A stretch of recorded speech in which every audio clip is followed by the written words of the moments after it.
Hi friends, நான் கிருத்திகாப்ரபாகரன். எல்லாரும் எப்படி இருக்கீங்க? நீங்க எல்லாரும் ரொம்ப சந்தோஷமா, நிம்மதியா, ஆரோக்கியமா, செல்வ செழிப்பான வாழ்க்கைய வாழ்ந்துட்டு இருக்கீங்க அப்படின்னு நம்புறேன். உங்க வாழ்க்கையில இந்த மாதிரி விஷயங்கள்லாம் நடந்தா ரொம்ப நல்லா இருக்குமே அப்படின்னு ஆசைப்படுறீங்கல்ல. அது மணியா இருக்கலாம், ஜாபா இருக்கலாம், ரிலேஷன்ஷிப்பா இருக்கலாம், எது வேணாலும் இருக்கலாம்.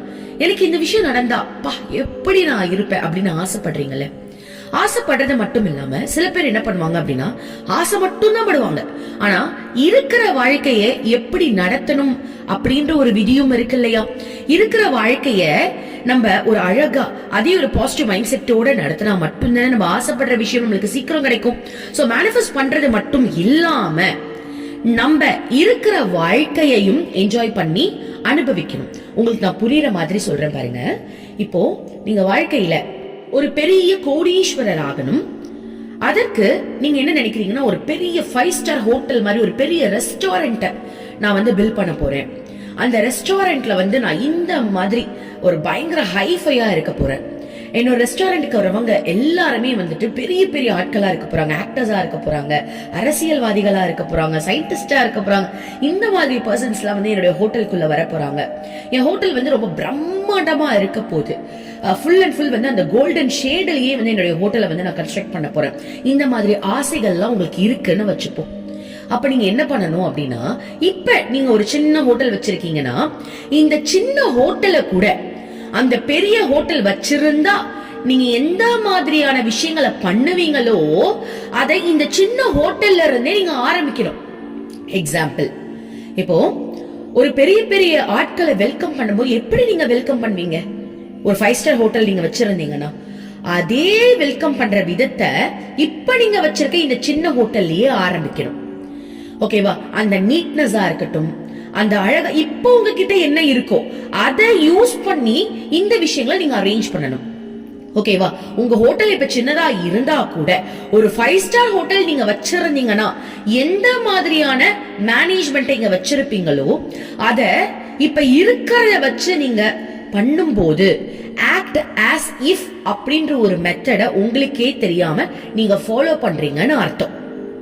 ஒரு சின்ன ஹோட்டலா இருந்தாலும் ஒரு டிஃப்ரெண்டா ஒரு நல்ல வெரைட்டிஸ் உள்ள, உங்ககிட்ட எவ்வளவு பட்ஜெட் இருக்கோ அந்த பட்ஜெட்டுக்கு ஏத்த மாதிரி அழகான வெரைட்டிஸ உங்க மனதளவுல நீங்க கொடுக்கறத கூட அந்த 5 ஸ்டார் ரேஞ்சுக்கு, ஓகேவா, மனதளவுல திங்க் பண்ணுங்க. கையில அந்த அமௌண்ட் இல்லனா கூட உங்ககிட்ட இருக்கிறத வச்சு நீங்க ஒரு ஃபுட்டை ரெடி பண்றீங்க. ஆனா அதை நீங்க மனதால என்ன நினைக்கிறீங்க அப்படின்னா, என்னுடைய 5 ஸ்டார் ஹோட்டலுக்கு பெரிய பெரிய ஆட்கள் வராங்க, நான் சூப்பரான ஒரு டிஷ் ரெடி பண்ணிருக்கேன் அப்படின்ற மனநிலையோட அந்த விஷயங்களை நீங்க நல்ல ரேஞ்சுக்கு நீங்க பண்ணும்போது, இருக்கும் போதே நீங்க அந்த 5 ஸ்டார் ஹோட்டல்ல இருக்கிற மாதிரி அனுபவிக்கிறதுனால கூடிய சீக்கிரமே அந்த ஒரு விஷயத்தை நீங்க அடைஞ்சிடுவீங்க. இதேதான் நீங்க எல்லாத்துக்குமே பண்ணணும். நீங்க ஒரு கவர்மெண்ட் ஆபீஸ்ல ஒர்க் பண்ணணும்னு ஆசைப்படுறீங்க அப்படின்னா, இப்ப நீங்க எந்த கம்பெனில ஒர்க் பண்றீங்க, அது பிரைவேட்டா இருக்கலாம், இல்ல ஒரு பொட்டிக்கடை மாதிரி கூட இருக்கலாம், பரவாயில்ல. ஒரு கவர்மெண்ட் ஆபீஸ்க்கு போறீங்க அப்படின்னா எந்த மைண்ட் செட்ல போவீங்க? நீங்க பண்ற ட்ரெஸ்ஸிங் நான் சொல்லல, ட்ரெஸ்ஸிங் இருந்தா அந்த மாதிரி பண்ணிக்கோங்க.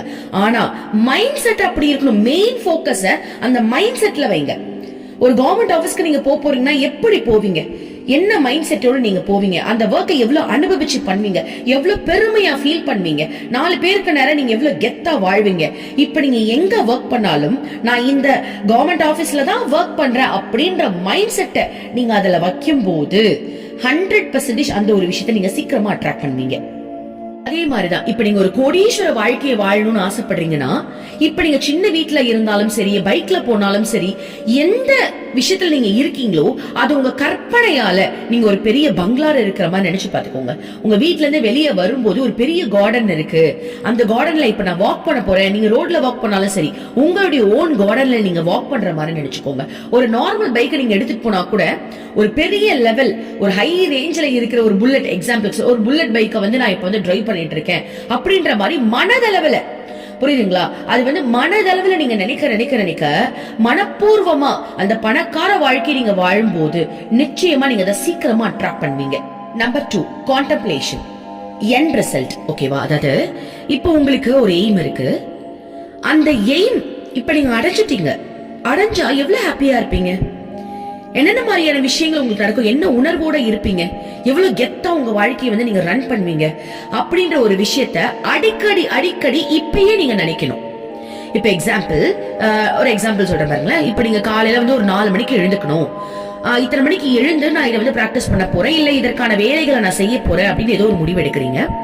அந்த டைம்ல உங்களுக்கு காலையில ஆயிடுச்சு, 4 மணிக்கு அலாரம் அடிக்குது, ஆனா எழுந்துக்கவே முடியல, அப்படியே பயங்கரமா தூக்கம் வருது. அந்த டைம்ல நீங்க நினைக்கணும், என்ன தெரியுமா நினைக்கணும், உங்களுடைய எய்மை நினைக்கணும். ஓகேவா? அந்த டைம்ல நீங்க தூக்கத்தை அதிகமா நினைச்சிட்டீங்க அப்படின்னா இன்னும் கொஞ்ச நேரம் தூங்கிடலாமே சொல்லி தூங்கிடுவீங்க. ஆனா அந்த டைம்ல உங்களுடைய எய்ம், இப்ப எக்ஸாம்பிள் நீங்க ஒரு பெரிய அவார்ட் வாங்க போறீங்க, ஓகேவா? நீங்க ஏதோ ஒரு சக்சஸ் ஆயிட்டீங்க, ஒரு பெரிய அவார்ட் வாங்குறீங்க. அந்த அவார்ட் வாங்குற டைம்ல உங்க ஃப்ரெண்ட்ஸ், உங்க ஃபேமிலிஸ் எல்லாருமே உங்களுக்கு வந்து கை தட்டுற மாதிரி, நீங்க அந்த ஸ்டேஜ்ல நடந்து போற மாதிரி, அந்த அவார்டை வாங்குற மாதிரி நீங்க நினைச்சு பாத்தீங்க அப்படின்னா உண்மையாவே இந்த நிமிஷம் உங்களுக்கு தூக்கமே வராது. டக்குன்னு எழுந்து அதற்கான வேலைகளை செய்யணும் அப்படின்ற ஒரு ஆசை வந்துடும்.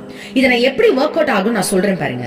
இப்போ வந்து இன்னைக்கு காலையில ஒரு 4 மணிக்கு உங்களுக்கு வந்து ஃபிளைட், விடிய காலைல வச்சுப்போம் ஃபிளைட் இருக்கு, இல்ல ஒரு ட்ரெயினா நீங்க புக் பண்ணிருக்கீங்க, இல்ல காரோ வீட்டுக்கு வருது அப்படி வச்சுப்போமே.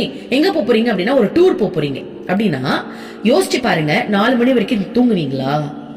நைட் ஃபுல்லா தூங்கவே மாட்டீங்க, கண்டிப்பா தூக்கமே வராது. அடுத்த நாள் காலைல நீங்க ஒரு டூர் போறீங்க அப்படின்னா எப்படி உங்களுக்கு தூக்கம் வராது?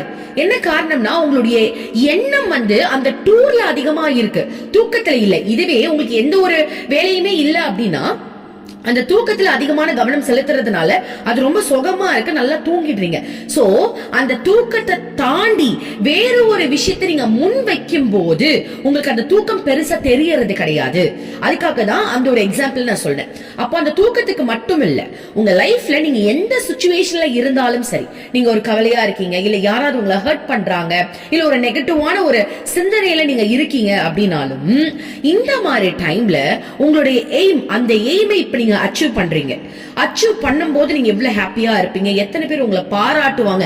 இந்த மாதிரி ஒரு விஷயத்தை நீங்க நினைச்சிட்டீங்க அப்படின்னா இப்ப இருக்கிற இந்த சிந்தனைகளுக்கு நீங்க இடம் தர மாட்டீங்க. அது ஒரு தூண்டுகோலா இருக்கும். சோ அந்த மாதிரி ஒரு எய்மை வந்து பிக்ஸ் பண்ணிக்கோங்க. சோ நீங்க தான் பிக்ஸ் பண்ணணும். உங்களுக்கு எதை நினைச்ச ஹாப்பினஸ் கிடைக்குது நீங்க தான் பிக்ஸ் பண்ணணும். ஏன்னா அது வந்து நான் சொல்ல முடியாது இல்லையா? சோ உங்க உணர்வை எதை நினைச்சா தூண்டுதலா இருக்கு. எந்த ஒரு விஷயத்தை நினைக்கும் போது உங்களுக்கு ரொம்ப ஹாப்பியா இருக்கு. சில பேருக்கு வந்து மணி நிறைய கிடைக்கிறது நினைச்சா ஹாப்பியா இருக்கலாம், ஒரு ஜாப் கிடைக்கிறது நினைச்சா இருக்கலாம், இல்ல அவார்ட் கிடைக்கிறது நினைச்சா இருக்கலாம், இல்லையா நீங்க லவ் பண்ற பர்சன் உங்களுக்கு வந்து ஒரு கிஃப்ட் தர மாதிரியோ, இல்ல வந்து அவங்க கூட நீங்க ஹாப்பியா இருக்கிற மாதிரியோ, உங்களோட எய்ம் என்னவோ அந்த எய்ம். இப்ப எக்ஸாம்பிள் ரிலேஷன்ஷிப் தான் உங்க எய்ம் அப்படின்னா அந்த மேரேஜ் ஆக போது 5 மணிக்கு உங்க கழுத்துல தாலி கட்ட போறாங்கன்னா நீங்க நைட் எல்லாம் தூங்குவீங்களா? தூக்கமே வராது. பிளஸ் அந்த மாதிரியான ஒரு விஷயத்தை நினைக்கும் போது உங்களுடைய இப்ப இருக்கிற தாட்ஸ் வந்து ஒரு நெகட்டிவா இருந்தா கூட அதுல இருந்து உங்களால ஈஸியா வெளியே வர முடியும். சோ எண்ட் ரிசல்ட்ல அடிக்கடி ஃபோக்கஸ் பண்ணுங்க.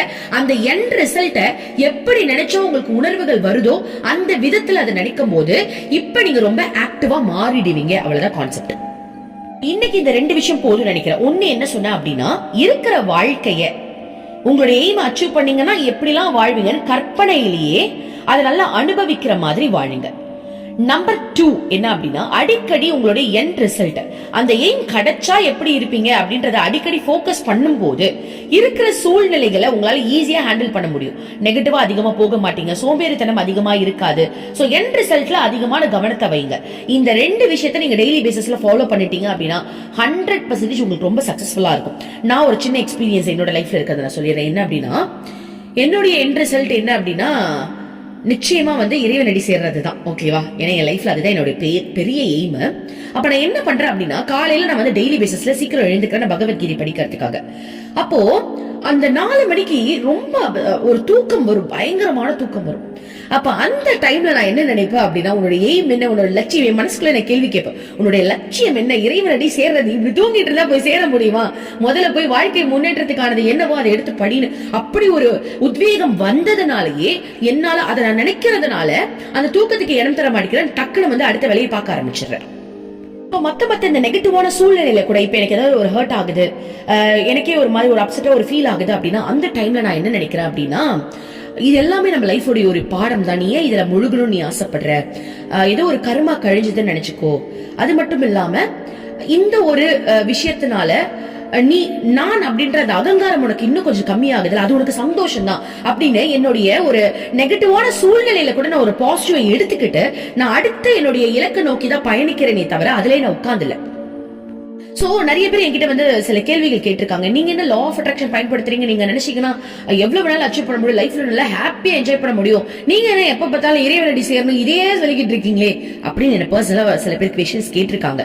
அதோடைய முழு காரணம் என்ன அப்படின்னா, இந்த உலகத்துல வந்து ஆசை சொல்லியிருக்கேன் இல்லையா, மேனிஃபெஸ்ட் பண்ணி பண்ணி பண்ணி ஆசைகள் வந்து எல்லாத்தையும் அடைஞ்சு அடைஞ்சு அடைஞ்சு நிரந்தரம் இல்லாத ஒரு விஷயத்துல எதுக்கு ஆசைப்படணும்? அப்ப நிரந்தரமான ஒரு விஷயத்துல ஆசைப்பட்ட நல்லா இருக்குமே அப்படின்றத நான் கடைசியில இறைவனை பிடிச்சது. அது எனக்கு நிரந்தரமான சந்தோஷம்னு தெரியுது. அதை பிடிக்கிறதுனால இங்கேயே எனக்கு ஏதாவது ஒரு நெகட்டிவ் நடக்குதுன்னா கூட அது எனக்கு கவலையா தெரியல.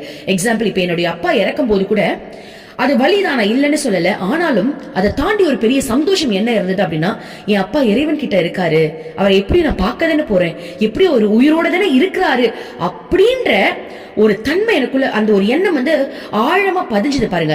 அப்போ ஒரு உயிர் இழப்புல கூட ஒரு நம்பிக்கை உணர்வு வருது அப்படின்னா அது இறைவனை பிடிக்கும் போது மட்டும்தான் அது அதிகமா வருது அப்படின்றத வந்து நான் உணர்ந்ததுனால இறைவன் தான் எனக்கு முக்கியம்னு நான் வந்து பயணிச்சுட்டு இருக்கேன். ஓகேவா? சோ நீங்க வந்து முதல்ல எல்லாத்தையுமே அடைங்க. அதுக்காக நீங்களும் வந்து முதலே இறைவனுக்கு வாங்க நான் சொல்லல. ஓகேவா? உங்க லைஃப்லயும் மணின்றது நிச்சயமா முக்கியமா இருக்கலாம், ரிலேஷன்ஷிப்ன்றது முக்கியமா இருக்கலாம். அடுத்தடுத்து உங்க லைஃப்ல கிடைக்க வேண்டியதெல்லாம் கிடைச்சதுக்கு அப்புறம் நிச்சயமா நீங்களும் இறைவனை தேடிதான் பயணிக்க ஆரம்பிப்பீங்க. ஓகேவா? சோ இப்போதைக்கு உங்களுடைய எய்ம் ஒன்று ஃபிக்ஸ் பண்ணிக்கோங்க. அது மணியோ, ரிலேஷன்ஷிப்போ, ஜாபோ, என்னவோ அதை ஃபிக்ஸ் பண்ணிட்டு அதை நோக்கி பயணம் செய்யுங்க. ஆட்டோமேட்டிக்கா நீங்களும் என்னோட ரூட்டுக்கு வந்துருவீங்க. ரொம்ப நன்றி. Thank you universe.